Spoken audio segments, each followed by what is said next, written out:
As a sculpture student, I get to work with a lot of different materials. I've learned how to weld, do woodworking, carpentry, robotics, how to work with sound, electronics. We have projects that are very unique. So for instance, one of our projects is make something out of a bag of dirt. So anything is art materials down here and anything goes. I think the Sculpture Studio motto of everything is art material is actually a really perfect description of what we do here. And once you start viewing everything that way, it's really fun and interesting, and it just changes how you interact with the world, I think. Jack is doing these wonderful, soft creatures.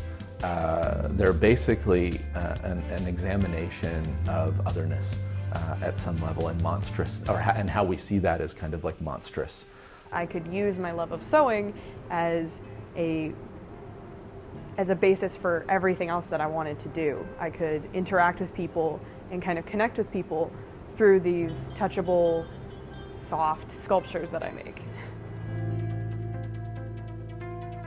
Ariel's work has really come into its own as she sort of like takes these interests in meditation and healing and starts to make these sacred spaces, these installed sacred spaces. Installations are a huge part of how I think. I think in terms of space, not in objects. I do make objects, but I think about how objects interact with space and time and how people interact with those objects. And it's not just therapeutic, it's really critical. She's really thinking about how these things work, how these visual components sort of send the messages that they send. The students have agency, they have power. This vocation gives them that. What I really want to see the sculpture students come away with is a sense that they can have genuine impact on their world.